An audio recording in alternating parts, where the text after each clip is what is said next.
Hanga tubadde tukyamwetaaga kuba musajja mukulu omulaba bingi bye tukyasobola omuyigirako. Byaruhanga wano wasinzidde n'asuubiza okukolera awamu n'abakulembeze b'ekitundu abalala okulaba nga bakyusa Wandegeya. Ekigendererwa kyaffe tetuze kukola, tetuze tunoonyeza mirimu, twagala kuweereza bannayuganda ne bannawandegeya okutwalira awamu. Kati Dr. Elijah muwadde ekifo era olabye n'abatuuze nti babadde basiimu okubeera nga tukoze ekintu kino. Tukikoze kubanga twagala obumu mu Wandegeya parish y'engeri yokka yetujja okubeera nga tutwala tufuna oba bitwandyetaaze okufuna nga tuli bumu. Era bwe bagamba agali awamu ge gakola ki? Ge galuma ennyama. Weewaawo ebyo nno bibadde wano Wandegeya, Kawempe n'ebitundu ebirala. Ate bwe tugendako eri mu bitundu by'e Nansana eyo mu munisipaali ey'e Nansana, ebitundu nga Gombe n'ebirala, wabaddewo okulonda ebyokwerinda eno binywezeddwa okwawukanako ko nga ekibadde wano mu Kampala. Abaayo ndowooza babaddemukko embeera ey'okwagala okulinnya mu kkono okulemesa, wabula ebibadde eyo nga balonda bassentebe ab'emiruka naye katubirabe mu bitundu bino. Abadde bavuganya kuliko John Kambagire wa NRM nga kwotadde ne Lawrence Mpima Kisache azenga talina kibiina nga bano mu kubalonda abalondesa basoose kubawa biragiro okumanya ki kye balina okugoberera. Betudiringa nabo bokka tetusubiramu muntu mulala nga toli kakiiko. Kujjako n'abantu ki abalala abajja obutereevu ku lukiiko bwe mumanyi obulungi. Oluvannyuma basomye amannya era okulonda ne kutandika nga gye biggweredde nga Mpima afunye obululu 14 ate ye wa NRM n'afuna obululu 43. 5, 6, 7, 8, 9, 10, 40, 1, 2, 3, 43. Wano Kambagire oluwangudde alonze akakiiko ke era abatuuze ne bakakasa. Kyokka Mpima agambye nti takkiriziganyiza na bivudde mu kulonda kubanga abawagizi be babatiisatiisizza.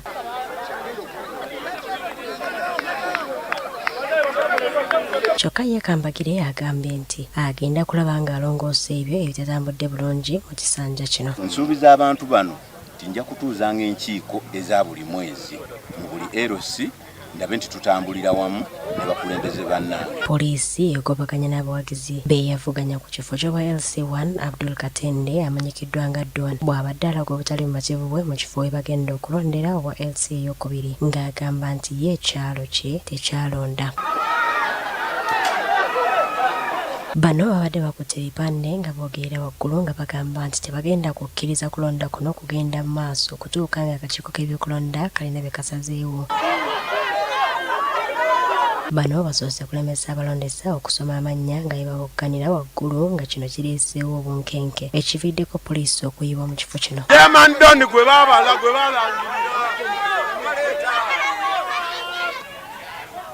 Poliisi olubadde okutuuka ebagobyewo era okulonda ne kugenda mu maaso wakati w'abeesimbyewo okuli Amas Bukenya owa NRM ne Ibrahim Katamba atalina kibiina. Katende agambye nti ayagala kimu okulonda kw'ekyalo kyebuwonze kuddemu kuba omuntu gwe baawa obukulembeze tebamuwangako kukulembera kyalo. Bali abali waggulu ku ntikko si be batulondera omukulembeze waffe. Ffe tulina okwerondera. Ate ye Katamba agambye nti obuzibu bwonna buvudde ku bakulembeze abali waggulu mu divisioni y'e Gombe. Mbwa omukulu omu yagambye tugende tulwemaha g'omuntu mu nsiko baba balina okulondera ddala obwe bugenda obeera obwenkanya. Bwe tulina kutwala pate maaso ebyo biki ebirina okulabibwa. Tuzefuna emivuyo mingi nnyo mu muluka gwange guno. Weewaawo byebyo nno. Oluvannyuma lwa lipoota okufulumizibwa ng'eraga nti ebitundu bya Karamojja n'ebitundu by'e Busoga bikoseddwa nnyo olw'endya embi ekireetedde abaana bangi nnyo okukonziba, abamu ne bafiirwa obulamu bwabwe n'ebirala ebigwa mu kkowe eryo. Enkya y'olunaku olwaleero akakiiko ka Paalamenti akavunaanyizibwa ku by'endya kavuddeyo ne kabaako abakungu ab'enjawulo be kasisinkanye okwongera okusala amagezi ku butya bwe bayinza okunogera kino eddagala.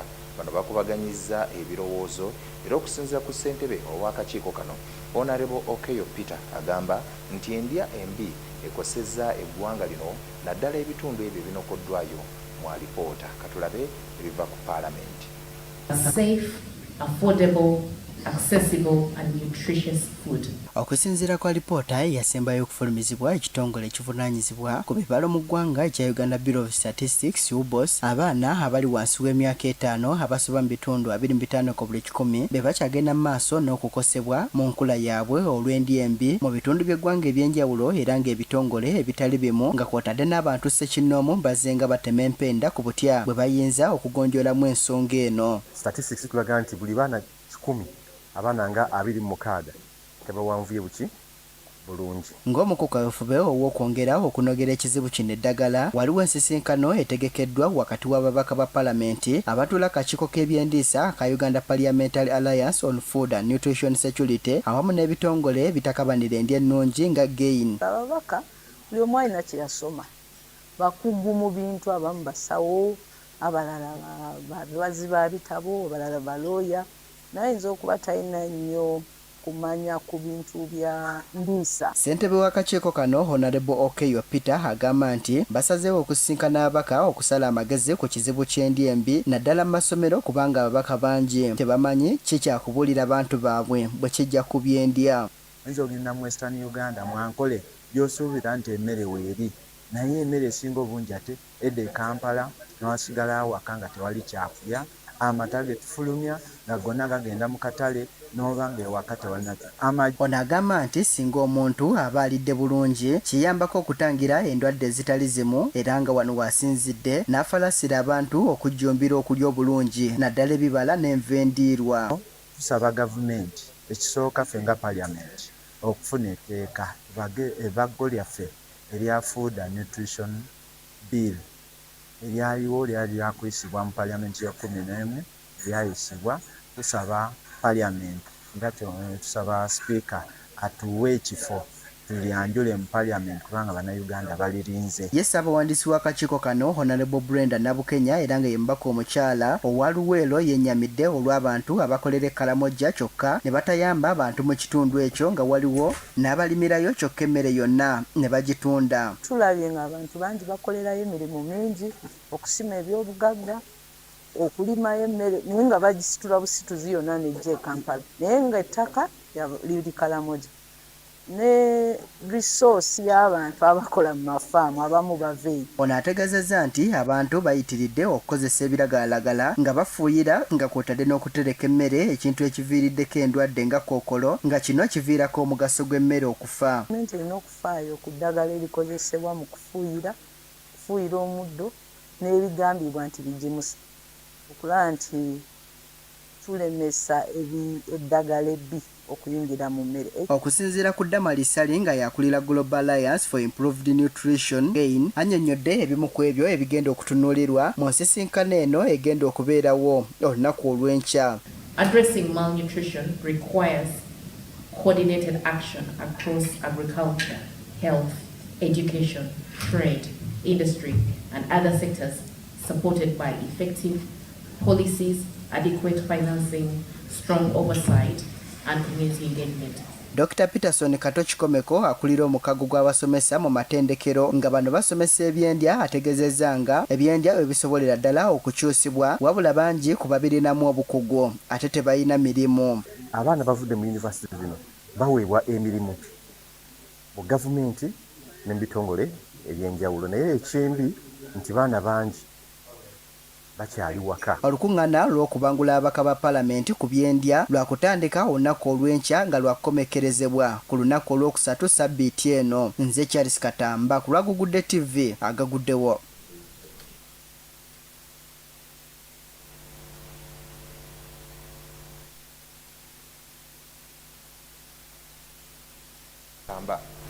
Katemba atali musasulire alabiddwako mu kakiiko ka palamenti akavunaanyizibwa ku kulondoola ebitongole akakosasi.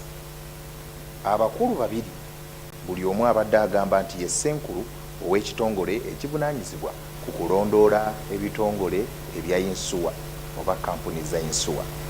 Ababiri bano abalabiseeko mu kakiiko kano kwe kuli Dr. Sunday Batazio ne munne nga bombi bano bagamba nti be basenkulu oba be ba CEO ab'ekitongole kino ekitabudde ababaka ebiddiridde omusasi waffe abadde atemya. Olunaku olwaleero Katemba atali musasulire alabikidde mu kakiiko akavunaanyizibwa okulondoola ku bitongole bya gavumenti eby'enjawulo akakosasse abakungu okuva mu kitongole ekya Insurance Regulatory Authority oba kiyite IRA mu bufunze bwe bakalambidde nga bagamba nti bonna bakola omulimu gwe gumu ekintu ekikubye ebituli mu ngeri gye baddukanyaamu emirimu. Haji Kaddunabi agamba akyali senkulu w'ekitongole ekirondoola ku bya yinsuwa mu mateeka kubanga yawaabwa omusango mu kkooti era bw'ekyo kkooti n'emuwa olukusa okusigala ng'akyakakkalabya nga senkulu kyokka nga ne Dr. Sunday Batazio yaweebwa omulimu gwe gumu. Was my employment having end term? Yes, it was. And can court supersede what is in the contract? That is also something I don't want to labor to explain, but my understanding is that court has wabula okusinziira ku ssentebe w'ekitongole ekivunaanyizibwa ku by'okulondoola enkalala ya yinsuwa kiyite Insurance Regulatory Authority Francesca Koza mu kunnyonnyola akakiiko bino ebigenda mu maaso asoose kulayizibwa bw'atyo n'abuulira ababaka ensonga lwaki mu kiseera kino bakozesa Dr. Sunday nga ssenkulu w'ekitongole ekintu ekitamatizza babaka. Documents and those were submitted. Now this is a new one that's being introduced in this parliament by Honorable Kaddunabi. So we didn't have the other documents, but we're going to get them to you. Ababaka nabo tekibalobedde okubanga bamwokya kajjujjujju w'ebibuuzo olw'okubalaga nti tebali bumu. Can you designate now so that we start doing our oversight activity? Is there anything limiting you to designate? But even if he's appointed as acting CEO, me, I don't care. But I want us to follow the law. Otherwise, this report is going to be challenged after wasting a lot of time. Yes, ssentebe w'akakiiko kano akakosase Honorable Muwadankunyingi ategeezezza nga bwe waliwo ebirumira bingi mu kitongole ekirondoola ebya yinsuwa era nga y'ensonga lwaki abawadde akadde beetereeze olwo bakoma mu kakiiko bawulirizibwe. Tadde ku birayiro so that tubaholdinga accountable oba tubaholdinga ku bigambo byabwe wansi w'ekirayiro newankubadde nga leeta tukizudde nga ndowooza transaction ezisinga ze bakola teziri muwandiike wabaddewo nnyo gamba nti bano eno minisitule tukola nayo kati ebisinga nga bigambo nga ate ffe twetaaga bujulizi. Emboozi eno yakusakiddwa Brenda Mariam Chipo ku Agagudde TV Agaguddewo. Webali nnyo Brenda Mariam Chipo. Poliisi ekakasizza nga bwe yakakwata abantu bana ku byekuusa ku ngeri omuzibizi ku byekuusa ku ngeri kapiteeni owa klabu ya Esibira mu nnabyamizannyo David Owori gye yattibwamu abavubuka mu bitundu eby'Emakindye mu ngeri etaategerekeka. Bino bikakasiddwa omwogezi wa poliisi ya Uganda SCP Kituma Lusoke bw'abadde asinkanye bannamawulire enkya olunaku olwaleero. Yatemulwa nabawa updates nti twakola arrests. Waliwo abantu betwali tukutte era tubayina bwe twogerera nga bano bo obukugu bwabwe buli mu kugula amasimu amabbe. Twagala okubategeeza nti essimu y'omugenzi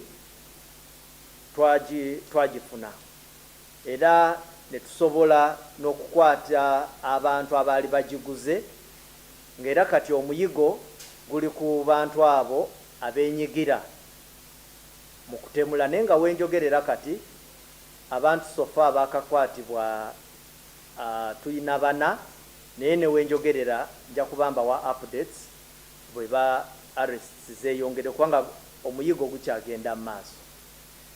Naye nga twagala okubategeeza also ekyongerako is that every person eyeenyigira mu kintu kino tajja kuba safe mu maaso eyo, tujja kumukwata.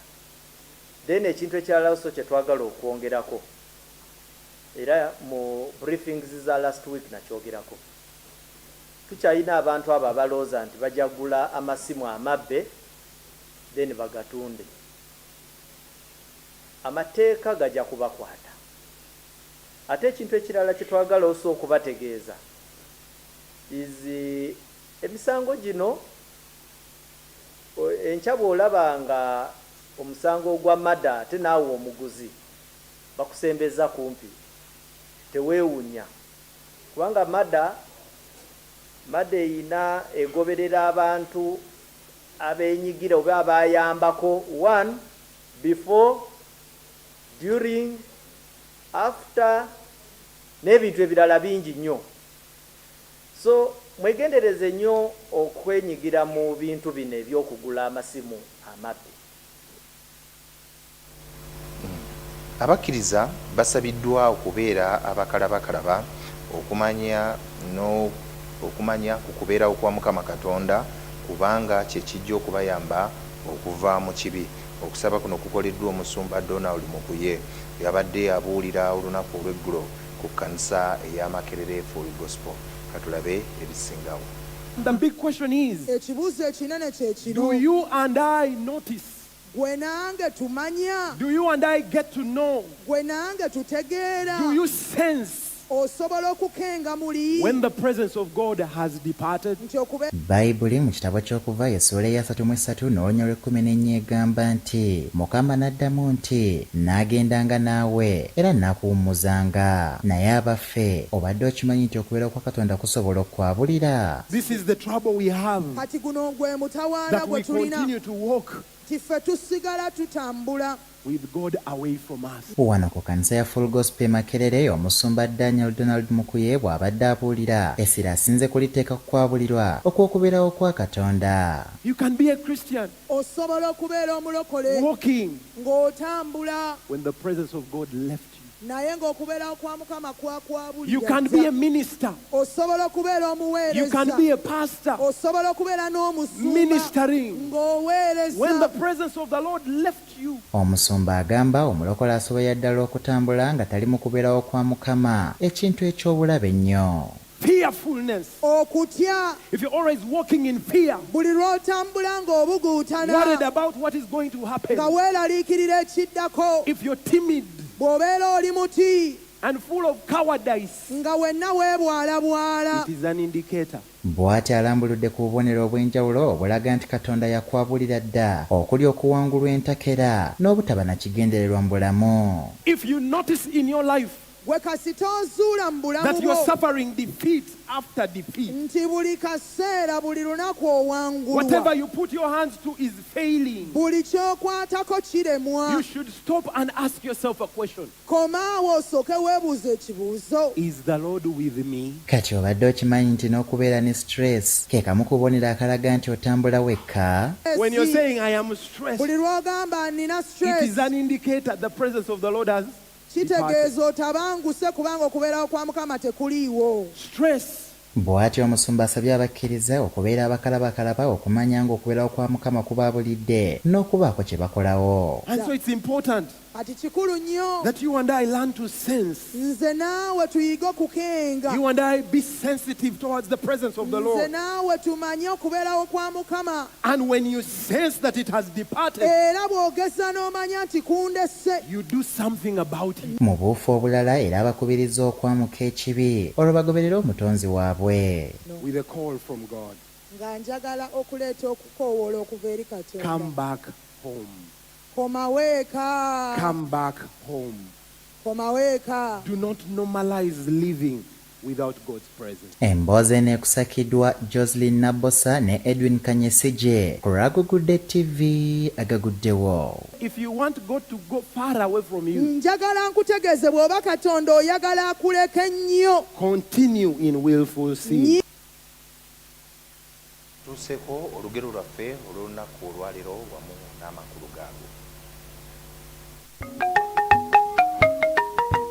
Olugero mu Agaguddewo.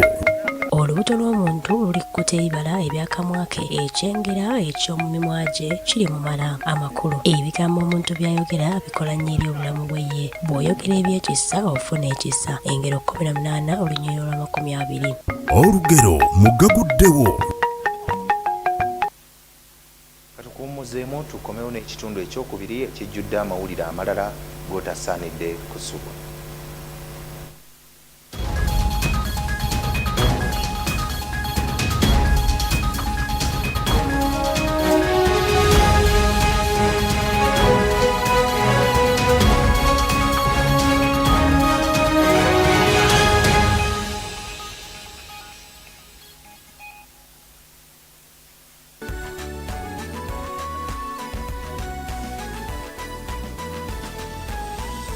Agaguddewo TV, transforming your life. Oli muyizi amaliriza okusoma senior 4 oba ey'omukaaga? Jangu ku Makerere Institute for Social Development tusomesa course omuli journalism and media study, omuli ebyamawulire, radio wamu n'okukola ku TV, hotel and institutional catering, information technology, fashion and design wamu ne business administration. Sikulu fees zaffe zisoboka ng'osobola n'okuziwera mu bitundu ng'eno bw'osoma nga tulina ne center number ya UBITAB. Tusangibwa Makerere ku luguudo Sapolo Kaggwa okulinaana Oilcom. Okumanya ebisingawo kuba 0754541115 ne 0772498621.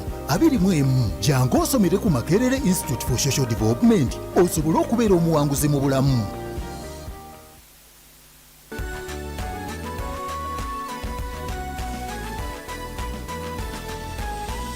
Agaguddewo TV, transforming your life.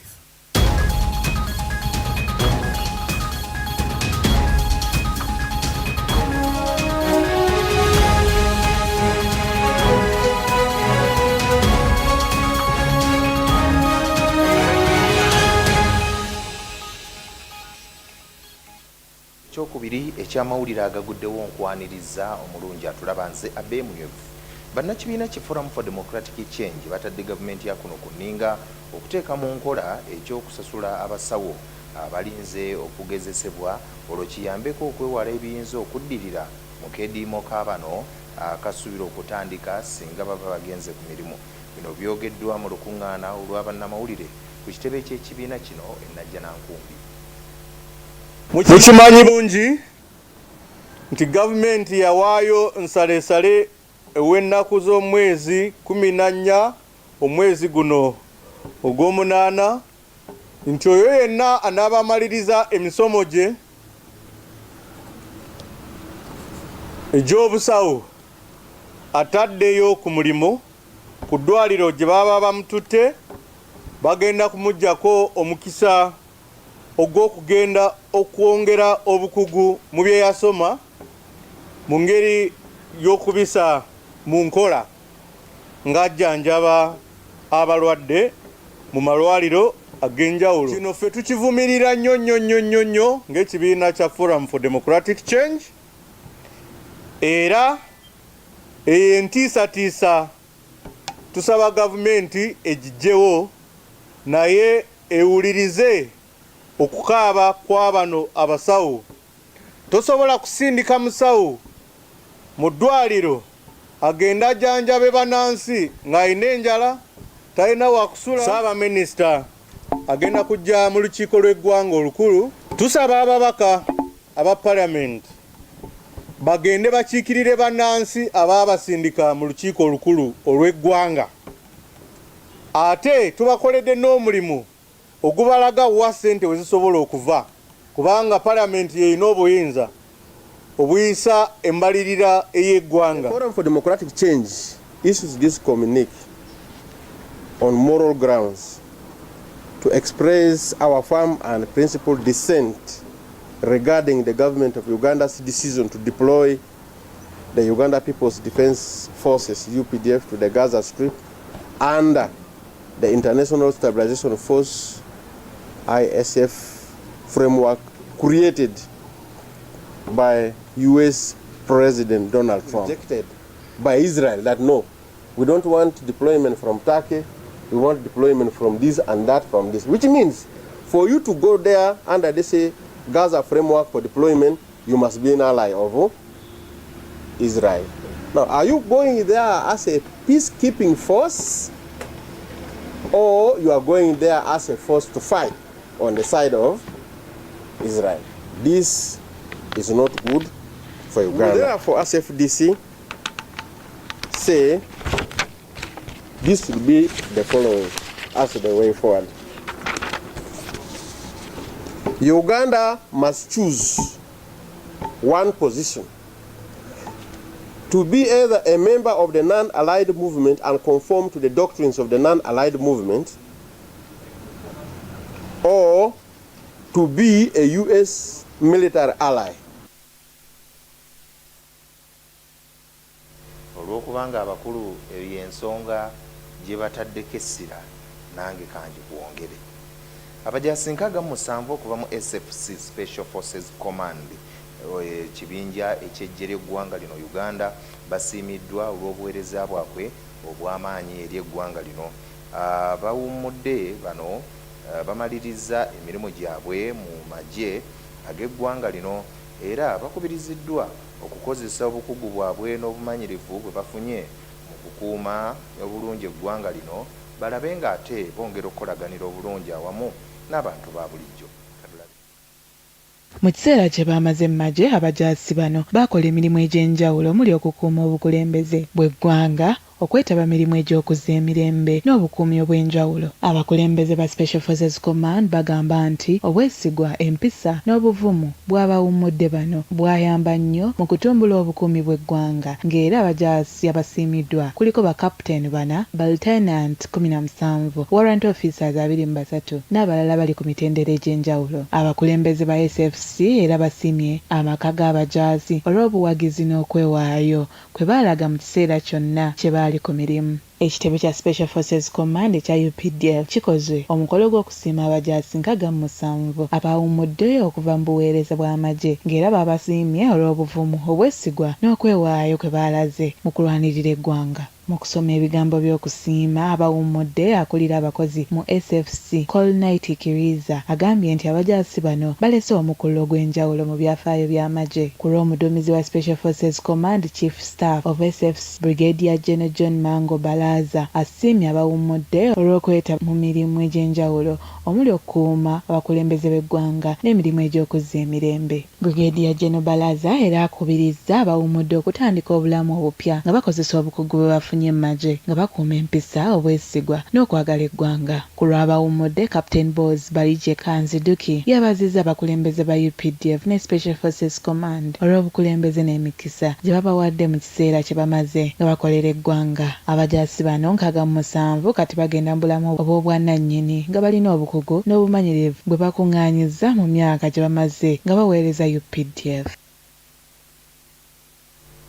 Abavubuka okuva mu kibiina ki NRM abeegattira mu mukago gwabwe NRM Youth Cadres Association nga bakulembeddwamu amyuka ssentebe w'omukago guno Emmanuel Nahamia bawagidde ekiteeso ekyayisiddwa paalamenti ya kuno eky'okutwala ejjira eggwanga UPDF mu bitundu by'e Gaza okukuuma emirembe. Bano bagamba nti kino kyakwongera ku nkolagana wakati w'eggwanga Uganda n'Amerika mu mbeera ez'enjawulo.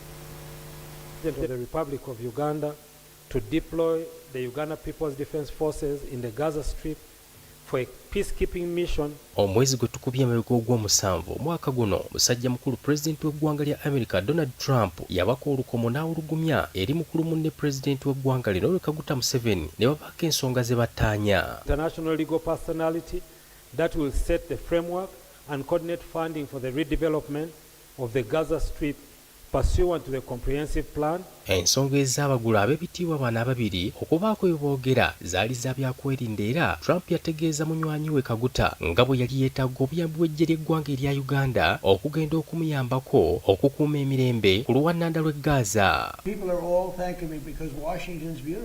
Ensonga zino Pulezidenti Museveni yazitunulamu nga za muggundu ddala, bw'atyo n'asalawo okuyita mu mateeka era ensonga yazoolekeza minisitule ey'ebyokwerinda n'abaazirwanako, bw'atyo obubaka n'abutikka minisita w'ensonga zino Kyowa Kiwanuka era sabbiiti ewedde ekiwandiiko ekyalimu okusaba ababaka ba paalamenti bakkirize eggye ly'eggwanga lya Uganda litwalibwe ku luwannanda lw'e Gaza kyasomebwa. Republic of Uganda in accordance with section 38 of the Uganda People's Defense Forces Act has held planning meetings between the Uganda People's Defense Forces, senior leadership and officials of the United States Embassy in Kampala wakati minisita Kirowa Kiwanuka mu kusoma ekiwandiiko kino mu lukiiko lw'eggwanga olukulu bangi bakiwagira ate abandi ne bategeeza nga bwe kyali kireeteddwa mu ngeri ya kiyumba anaagwa kyokka wadde nga byonna byayogerwa ekiteeso kino kyayita era essaawa yonna eggye eggwanga kyategeereka nti lyakutwalibwa e Gaza okukuuma emirembe. Our soldiers to a very risky place like Gaza, where Israel strikes every now and again. Right Honourable Speaker, cannot be just casually passed here. We have to prepare enough. The Honourable Minister of Defence, there are questions you have to ask. There are areas you want to know. That's why the Speaker was asking you, are you speaking to your motion? And you stated what you have said is enough. But there are questions you want to know. Who are going? How will they be? It's not true that this is an ambush. I know we have a government paper. Kyokka kino tekyatanudde babaka ba Paalamenti bokka wabula n'abavubuka okuva mu NRM Youth Cadres Association nga bakulembeddwamu Emmanuel Nahamya n'ab'ekiteeso bakiwagidde. Era kituwa essanyu okulaba superpower countries nga America okuteeka obwesige ku magye gaffe. Wabula n'asabye President Museveni okwongera okuteeka empisa naddala mu bajaasi b'eggwanga kubanga waliwo oluusi abasiiwuuka empisa. So twagala CDF ayongeze amaanyi mu kuteekamu discipline naddala ayite afande charite biina baabo amuteeke mu order. Ono agenze mu maaso n'awakanya ebigambibwa nti kyaleeteddwa mu ngeri y'amangu ddala. Speaker bw'aba azzeeyo n'akikiriza siraba lwaki ate ab'oludda oluvuganya baba tebaagala kukikiriza ate nga kigenda kuyamba gwanga lyaffe nga tebanaba kukikubamu ebituli. Balina okusooka balabe kigenda kuyamba kitya eggwanga lyaffe. Wano bwe batyo bagumizza bannayuganda okusigala nga bagumu baleme kutya nga bategeeza nti oba olyawo abantu baffe bandifiira mu bitundu bino nga balwanirira emirembe. Kati bw'oba ogamba nti okutwala amagye gaffe ebweru kigenda kiteeka amagye gaffe mu katyabaga, ekyo sikikiriza. Nga amagye gaffe gayambirako ddala ensi eyo okuba nti etebenkera neba n'emirembe, naffe wano kigenda tuyambako okuimprovinga emirimu gy'abazadde baffe. Kirala kituyambako ffe ng'abavubuka kituwa essuubi nti no bakitaffe balina kye bakolera nga bagenda kulwanyira eggwanga lyaffe Uganda. Nze Emmanuel Kenya ku Agagudde TV, Agaguddewo ku ssaawa emu. Webale Emmanuel Bukenya, katugendeko mu kanyomero kaffe akasooka owulire bino baako by'oyiga naawe ate otegeeze n'omulala.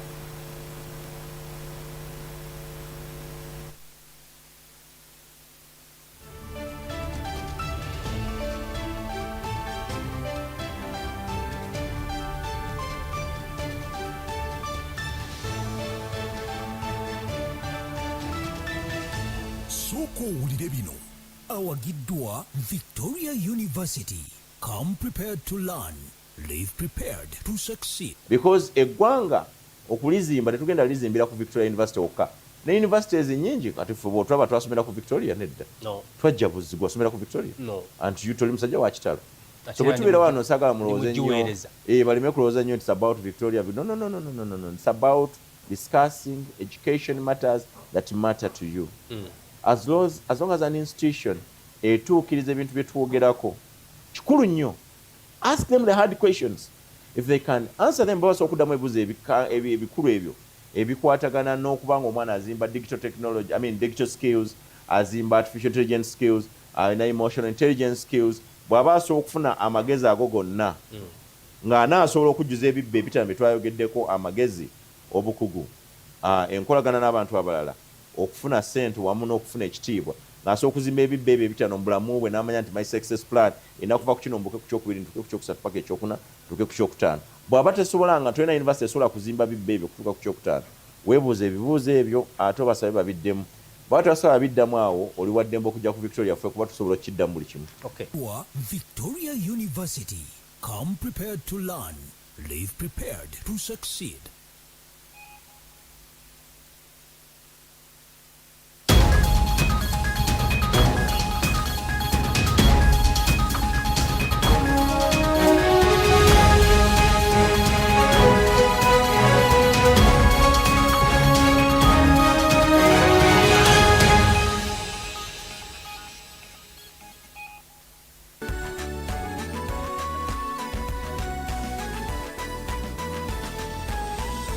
Agaguddewo TV, transforming your life.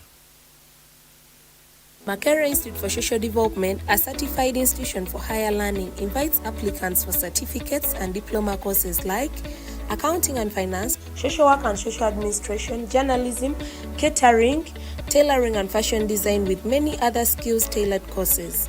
Our institution is compliant. First of all, it is recognized by National Council for Higher Education. We are certified. The registration number is UBB 187. Tested and tried since 1995, Makerere Institute for Social Development is your solution when it comes to quality education. You may apply for January, May, August intakes. Find us along Sir Apollo Kagwa Road, opposite Makerere University Sports Ground. Our tuition is affordable with a state-of-art facilities. Early birds stand a chance to grab themselves bursaries. MISD or Makerere Institute for Social Development, facilitating your career.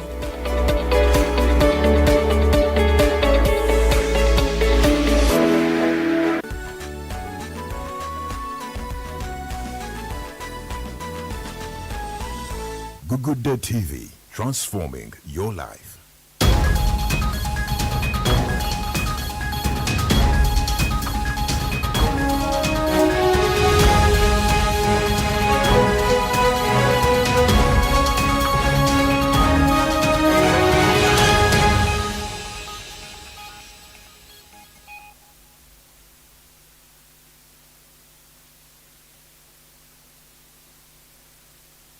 gaffe Agaguddewo era nga kyekisembayo. Omusumba Sam Sebuliba ow'obuweereza bwa True Tower Gospel Ministries wali mu bitundu by'e Masajja asabye abafumbo okubeera nga abagumiikiriza basobole okumalako n'okuwangaaza obufumbo bwabwe nga banyweredde mu Katonda. Okwogera bino abadde ku mukolo ogw'okugatta abagole Patrick Nedineti n'abasiima okukkiriza okukola omukolo ogutaliimu kwejalabya. Gospel Tower Ministries International ekkanisa esangwa mu bitundu by'e Masajja ku Nawonyedda, omusumba Sam Sebuliba nga ye musumba omukulu w'ekkanisa eno akwesezza omwaganya okubakubaka obw'enjawulo n'entanda gy'asibirira abo abeetwalidde obufumbo obutukuvu. Eri y'abantu mu biseera ebisinga waliwo enjogera gye boogera ennaku zino nti ebintu bitambula nga bwe nakola ntya. Nja kukubuuza ali eyo bw'olibala bwe bitambula kaakati kikyengezaako okuleeta twayinza okugamba nti bwenfuna omukyala ebyange bikoze bitya, Nedineti n'agamba bwenfuna omwami ebyange bikoze eki, eno si ki. Omusumba Sam Sebuliba obukulu obw'obufumbo n'okusalawo tabikomezza ku bano bokka wabula n'abakuŋŋaanye mu kkanisa abo alina obubaka obw'enjawulo bw'abawadde. Ogera ebigambo bino gy'oli oba gye muli mwenna abayingire mu bufumbo buno nti gye tuzze olwaleero nga bw'ogumiikiriza n'oyingira gy'oyingidde era okyagumiikiriza kubanga mumaze okukuba ekirayiro nti okufa kwe kulikola kutya. Si mmere, si lugoye, si nviiri, si ku ssente, wabula kukola ki? Kitegeeza by'ogenda okusanga gy'ozze byonna ogenda kugumiikiriza. Ono takomye okwo, agenze mu maaso n'abaako okulabula kwakola n'ebisuubizo by'abuulira bano ku ebyo Katonda bye yasuubiza olw'obulungi n'amakulu agali mu bufumbo obutukuvu. Ery'okusula nga tolidde, ery'okubulwa ebizigo, naddala ng'oli muweereza muwulira ebigambo ng'oli muki ebyo ejja bisanga. Tetegeeza nti Katonda taliiwo oba Katonda abavuddeko. Nedda, Katonda oluusi abirekewo okwongera okutunyiga oba okutugumya oba okutukuza. Patrick ne Linet abeetwalidde obufumbo obutukuvu balaze essanyu lyabwe era bano bawongeddwayo mu mikono gy'omulokozi basobole okulaba ng'amaka gaabwe nate gatandika okutambulira mu kubeerawo kwa Kristo. Abazadde ab'enjuyi zombi bawaddeyo abagole bano abapya mu mikono gy'omutonzi asobole okulaba ng'olugendo bano lwe batandise alutwala mu maaso. Omwami oba kyazze nakyo lyebazibwa erinnya lya Yesu. Ate ono tobasizza malayika naawe tofundiddwani muli bantu abali mu mubiri. Omubiri gulina ebyagwo ojja kwekanga ng'oyombyemu netegeeza nti ngenze kunoba. Omwami yakoze atya?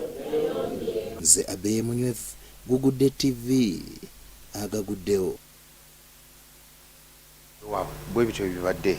Kakati nno katukulekere akanyomero kaffe akazimba ebirowoozo byo obeeko kyotegeera gwe munnaffe atulaba.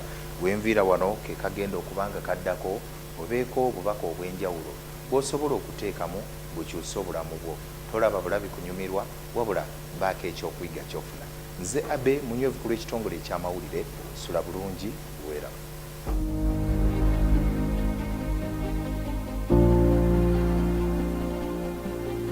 Waliwo engeri nnya gy'osobola okukubisaamu ebintu by'olina oba by'okola. Ennaku zino abasinga obungi naddala aba credit institutions batugamba okutereka, weetaaga okutereka. Naye nga tonnaba kubaako ky'otereka, weetaaga okubaako ky'okola. Okukola kye kisookerwako, obeeko ky'otereka. Ate nga omaze okutereka nga tolina kiruubirirwa eky'okutuukako nakyo tekimala. Oyinza ogamba kantereke essente zange naye ng'oliko ky'ogoba, ngule emmotoka eya takisi, ngule ploti, nzimbe ennyumba ey'amaduuka. Oteeka okuba n'ekiruubirirwa lwaki otereka. Naye okutereka obuteresi tekimala nga tomanyi ngeri yakukubisaamu ekyo ky'oterese. To multiply what you have saved is what we would call investment. Ng'omaze okutereka weetaaga okubangula obulamu bwo. Kiki ensobola okuteekamu ssente ne zisobola okwekubisaamu? Ate nga ne mu kwekubisaamu okwo weetaaga obukugu, abakugu, engeri gy'osobodde okulaba nga okubisaamu ekyo ky'olina.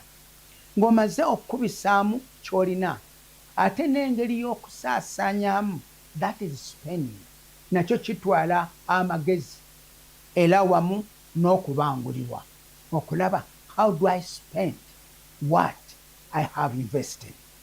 N'okusomooza okw'abantu okusinga obungi tekuli nnyo mu kukola oba mu kutereka, wabula kuli mu ngeri y'okukubisaamu, how to invest what you have saved. Wano Bayibuli wegambira wakati mu babibu b'amagezi abangi waliwo obukugu, waliwo obukuumi, mulimu emirembe n'okuwangula. Mukama akuwe omukisa mu bulamu bwo ng'okola n'amaanyi ebyo by'okola, ate ng'osobola okwawula emmere mu nsigo, kikyolina okutereka. Era obe n'obiruubirirwa mu ebyo by'oterese, ti ng'owezezza bye weetaaga ate obikubisizzaamu otya, how can you invest it, n'okusobola okusaasaanya essente zo obulungi. Tusinkanayo nate kanyomero akaddako. Sigadde Bishop Patrick Musoke okuva ku Agape Outreach Church e Makerere. Mukama akumpeera omukisa.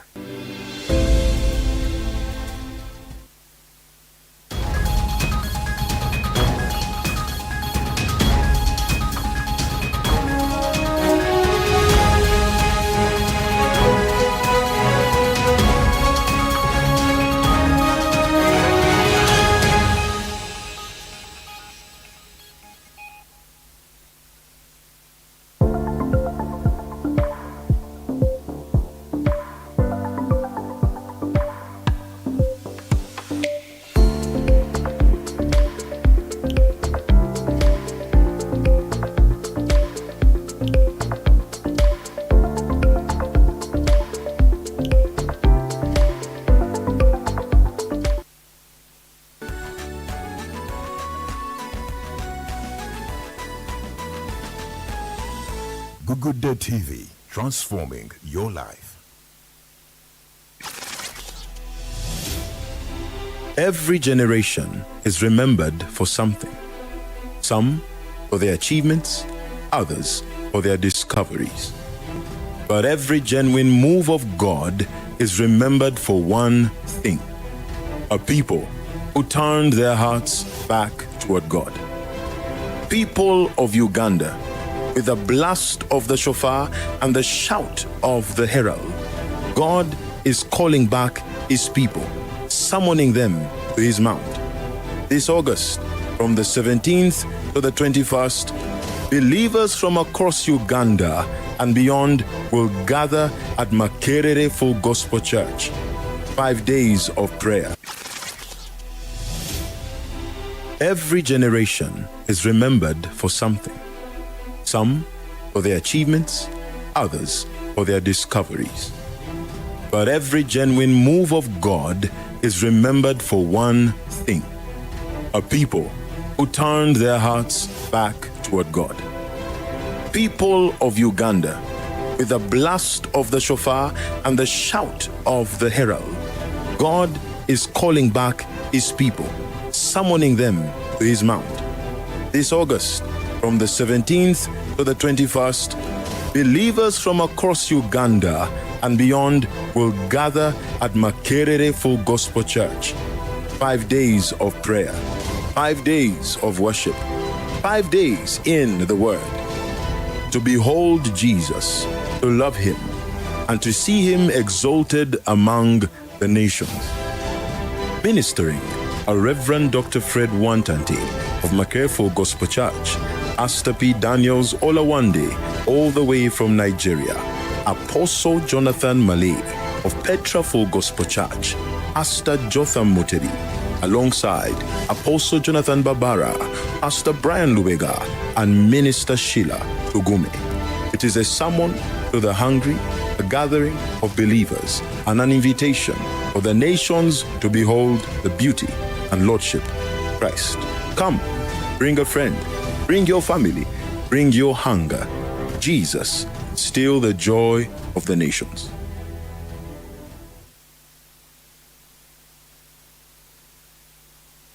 Wayagala ebyuma ebirungi ebyogera Pasita Pasiteri atunda nange engoma n'egita zonna Pasita Pasiteri amplifier n'emizindalo Pasita Pasiteri ebitala bya siteegi ebyebika byonna Pasita Pasiteri ebyuma bya Ivetisi tubirina byonna Pasita Pasiteri awutudde wa sikirini tupangisa Pasita Pasiteri ku kizimbe kya Newmark William Street Pasita Pasiteri kati ndogendayo musajja mwesigwa kituufu endo gye gisoboka ekibanja mpola akikwata bagula ebyekkanisa jangu ewa Pasita Pasiteri tusangibwa ku kizimbe kya Newmark ku William Street ku ground floor room number N31 opposite DFCU Bank. Esimu noti 782 00 84 ne noti 752 00 84 wano wokka we tusangibwa.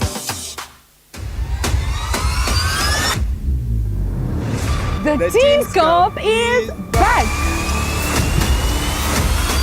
And our theme is Disciples from Matthew chapter 28 I will verses make 19 you to fishers of men if you follow me. As in, what does that even mean? To learn more, join us on the 26th to the 29th of August at Scripture Union Campsite at a fee of only 130,000 shillings. Remember to support a teenager for any amount or buy a camp t-shirt.